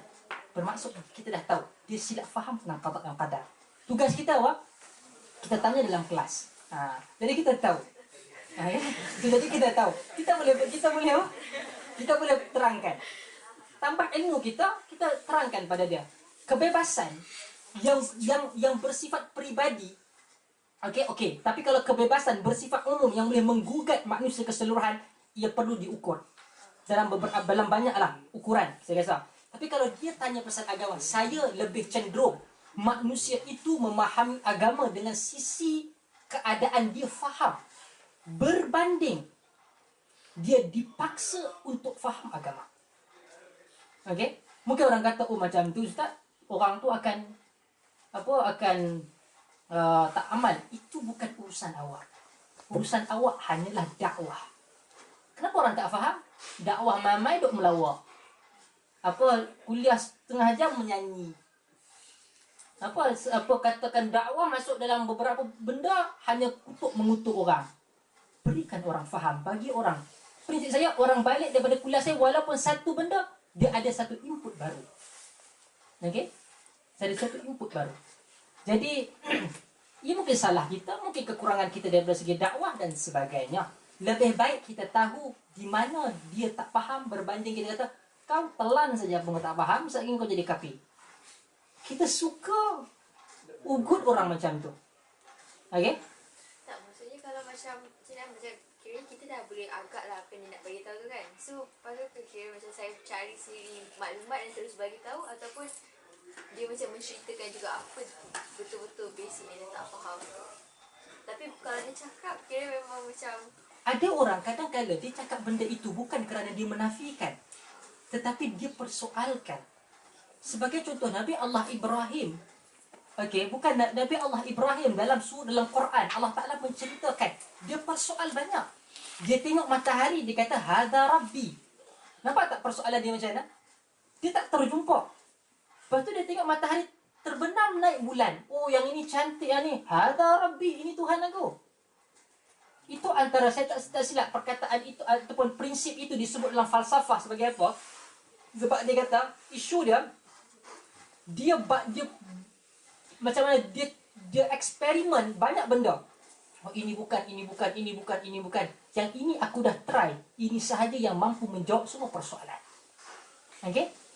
Bayangkan dengan satu orang pergi datang kelas gini, oh sifat Tuhan tak berjirim, tak ada jirim, tak ada jisim. Aku pun tak pernah ambil fizik apa jirim dan jisim.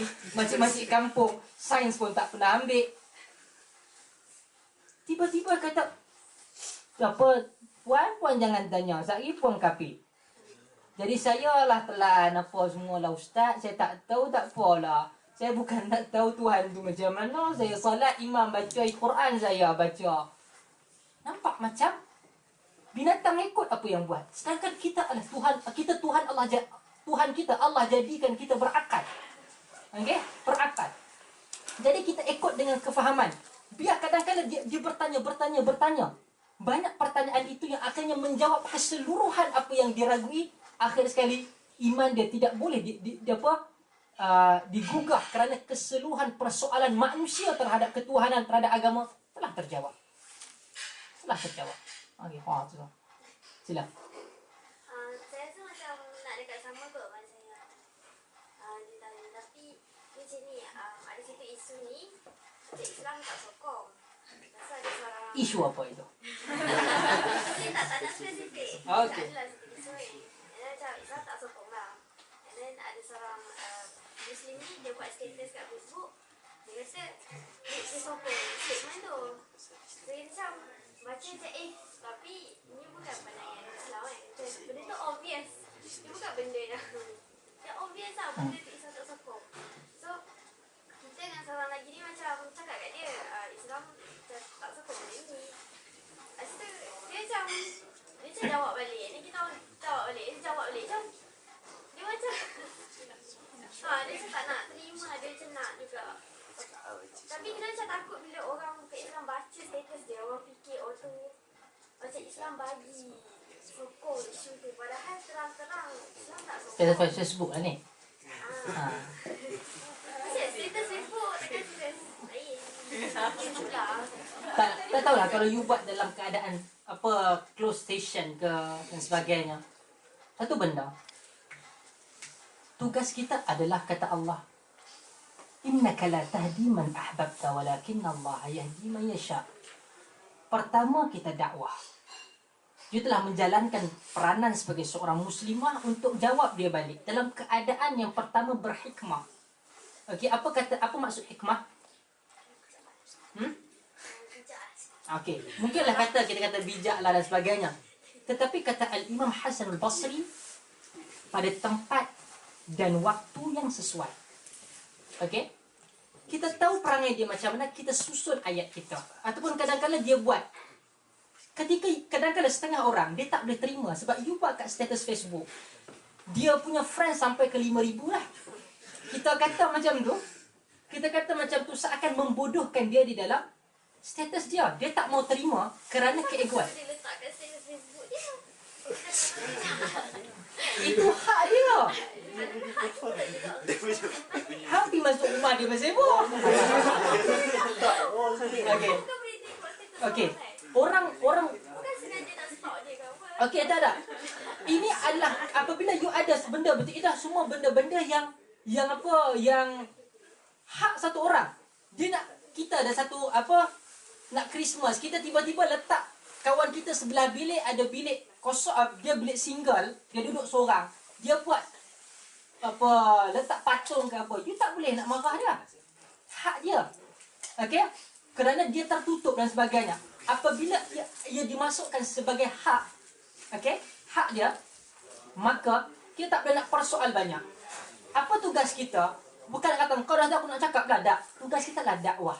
Tetapi bukan tugas kita untuk pastikan dia faham atau pastikan dia terima. Itu bukan tugas kita. Allah kata innaka la tahdi man ahbab. Engkau tidak memberikan hidayah kepada siapa yang engkau suka.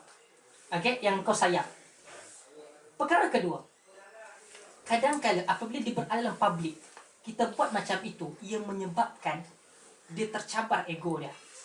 Kadang-kadang dia tahu benda itu benar, tetapi oleh kerana dalam keadaan yang keegoan, benda tersebut memerlukan masa untuk dileburkan ataupun dilenturkan keegoan tu. Ada satu orang ustaz, antara kisah pandangan saya, dia kata antara pandangan kami adalah untuk satu orang meninggal, saya tidak menganjurkan dia buat sebagai contoh tahlilan cara Melayu, masuk dia untuk doakan, okey lah, ahli keluarga duduk sekali baca Quran, doakan orang yang mati, dia ayah ke, dia atuk ke dan sebagainya. Tetapi saya membantah apabila makan dibuat oleh orang mati, keluarga si mati buat makanan dan bagi pada orang, kerana ia menyanggahi sunnah. Apakah sunnah dia? Apabila kita nampak jiran kita mati ataupun jiran kita ada kematian, kita masak dan kita berikan pada dia. Itu yang sunnah.